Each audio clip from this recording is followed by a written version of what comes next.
ऐसे वक्त पे जब हम संसद भवन में बैठे होते हैं और इस तरह का जो है बिल पारित होता है, तो मैं आपको बता नहीं सकती थी हमें कितना गर्व महसूस होता है। भारतवर्ष की आत्मा को दीमक की तरह खा रहे हैं, कैसे कैसे षड्यंत्रों से करके। वक्फ बोर्ड हो गया, ये न जाने ऐसी कैसे कितनी षड्यंत्र हैं। वक्फ बोर्ड क्या, जितने पाकिस्तान बन जाए उतना एरिया जो है हड़प कर रखा हुआ है, जब्त करके रखा हुआ है। और अगर इनको कुछ कहते हैं तो कहते हैं कि हम तो सड़कों पे आ जाएंगे, हम खूनो खून कर देंगे, तुम बताओ क्या करोगे। ये हमारे लिए ये ऐतिहासिक वक्त है कि हमें जो है प्रधानमंत्री जैसे लीडर आए हैं और हमें इस वक्त का पूरा पूरा फायदा उठाना है। क्योंकि अगर हम अब चूक गए तो वो जो वाकई में जो मोदी जी कहते हैं कि यही समय है, सही समय है, वो एकदम सही है। क्योंकि अगर हम अब चूक गए तो we will never make it, ये वक्त वापस नहीं आएगा। इस तरह के जो इंसान है हमें फिर से नहीं मिलेंगे दोस्तों। आज जब मैं आपकी बहन, आपकी बेटी कंगना, जब मैं मंडी से लोकसभा में बैठती हूँ और वहाँ पर खैर हर एक दिन की तो क्या ही बात बताएं, जब से 2014 से हमने कई चीज़ें सुनी हैं, चाहे 370 धारा को हटाया हो, या चाहे ट्रिपल तलाक को, या चाहे सीए को लाए हो, या चाहे खैर ये तो यहाँ से एक इस तरह से एक ऐतिहासिक निर्णय लेना, पूरे देश को जो है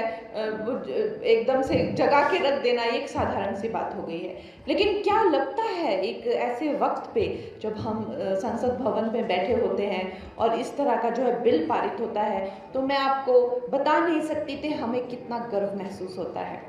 ऐसा लगता है कि इस ऐतिहासिक वक्त में जो है हम भी इसका एक हिस्सा बने हैं। और जब वो वहाँ पे वोटिंग होती है तो वो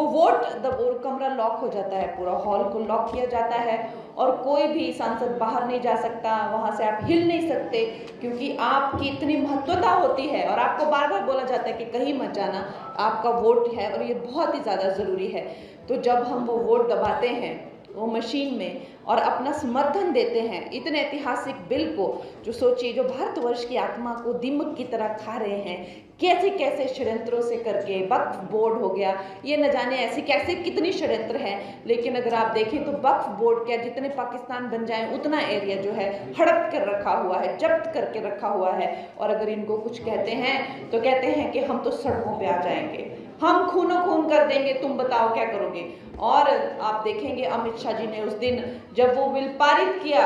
संसद भवन में, तो उन्होंने ललकार के कहा, जब विपक्ष के लोगों ने उनको डराने की कोशिश की कि जो है हम देखते हैं तुम कैसे पारित करते हो, तो उन्होंने ललकार के कहा कि आओ मैं देखता हूँ कौन, कैसे तुम सड़क पर उतरोगे और कैसे तुम खूनो खून करोगे। इस तरह के हमारे नेता हैं, इस तरह की हमारी लीडरशिप है, ना कि वो सिर्फ काम और ना कि सिर्फ वो साम दाम दंड भेद, हर एक नीति को, हर एक कूटनीति को, हर एक राजनीति को वो समझते हैं। और वो सबसे बड़ी बात तो है कि वो गुर्दा और जिगरा रखते हैं कोई भी काम करने का दोस्तों। और जब वहाँ पे हम वो बटन दबाते हैं तो मेरे लिए मंडी की सारी समस्त जनता जो है वो मैं उसका स्मरण करती हूँ और मैं ये सोचती हूँ कि मेरे मंडी की लोगों ने जो है मुझे, अपनी बहन को, अपनी कंगना को जो है ये काम दिया है, तो आप लोगों की मुझे याद आती है, मेरे दिल से आभार आता है और हम सब की तरफ से जो है मैं वो समर्थन करती हूँ दोस्तों।